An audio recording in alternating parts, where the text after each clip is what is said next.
Well, 2 weeks ago, it was Dr. Dan Poulter, who left the Conservative Party as a Member of Parliament, has joined the Labour Party, but will not be standing for re-election. Defections do happen occasionally, but today was an absolute bolt from the blue.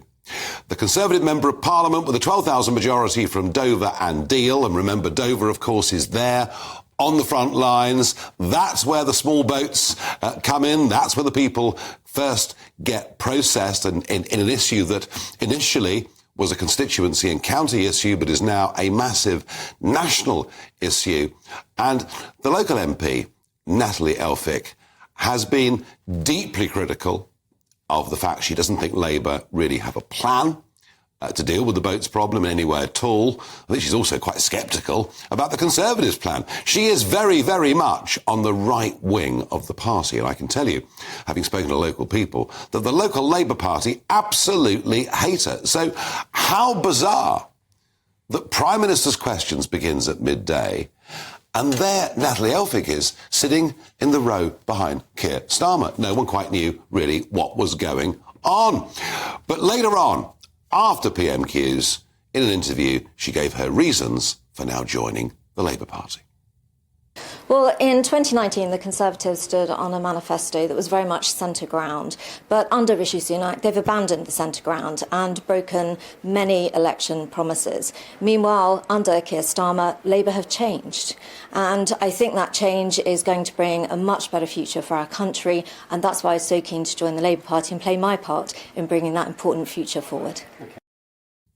That is all complete and utter rubbish. Don't believe a single word of it. She is opposed to virtually everything that Labour stands for and has been for all of her relatively short time in Parliament. So what's going on here? Well, if you go back to the last years of the major government, there were defections, Conservative MPs joining the Labour Party. Do you know something? Every single one of them got looked after. Yep, they all went to the House of Lords. And I'd be very surprised if Poulter and Elphicke didn't go to the House of Lords. She won't be standing for Labour in that constituency at the next election. Mr Tapp, who is the already adopted Labour prospective parliamentary candidate, will continue. So she hasn't done it for money. Whether she thinks Keir Starmer can give her some kind of broader protection, I just don't know. But I think this really raises a lot more questions than it answers.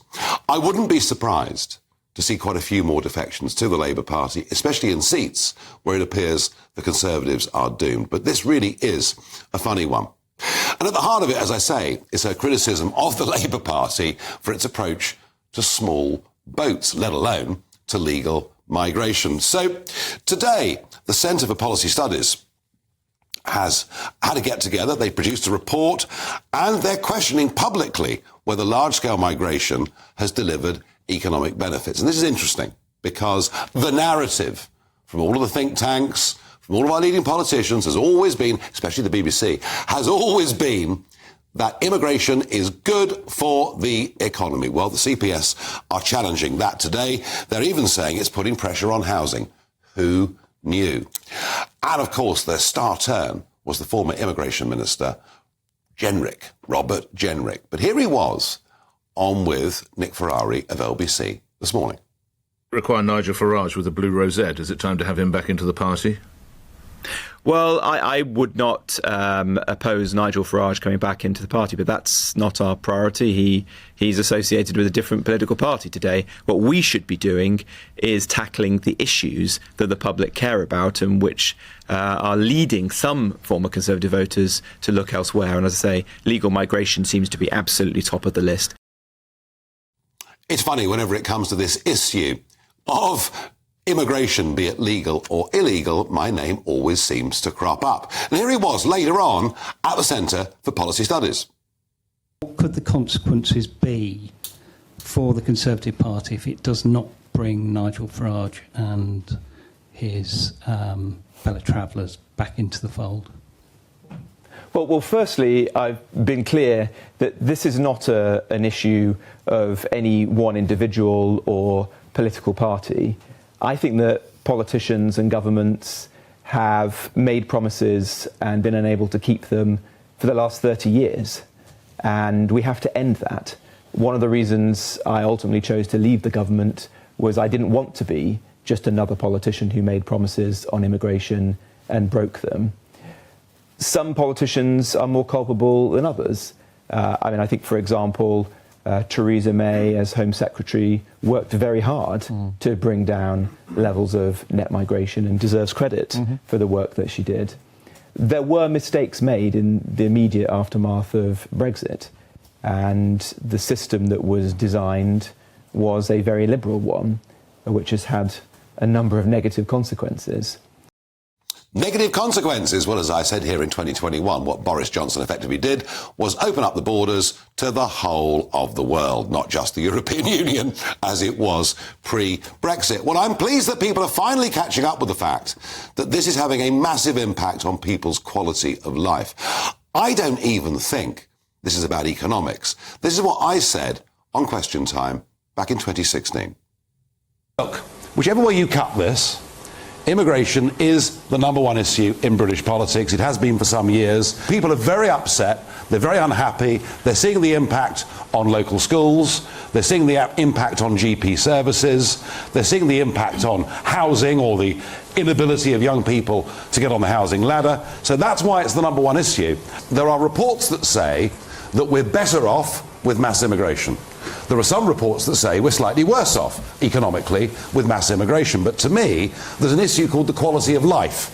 And I think that matters more than money. It's about thinking our kids and grandkids can have what we've had in terms of access to local healthcare, in terms of our kids getting into local primary schools, in terms of our overall quality of life. And that, David, I think, matters more than GDP rising by 1% per annum. No doubt we'll do this. And this whole debate, and yes, I've been very much at the forefront of this for many, many years, this debate will intensify on the 23rd of May, yes, in a few days' time, because we will get the annual immigration figures. I have no doubt they will be staggering in their size of numbers. So let me ask you, because pollsters ask, well, what is the number one issue in British politics? And I put it to you that it's immigration. Because it isn't just about the numbers coming in, it's about the impact on whether you can get your kid into a local primary school. It's about whether you can get onto the housing ladder. It is actually about whether you can go and meet a relation and know whether the journey will take 2 hours or 4 hours, because our population has risen by 10 million since Tony Blair came to power, and over 85% of that is directly because of immigration. Your thoughts, please. Is it the number one issue, or has Farage got this wrong? Farage at GBNews.com.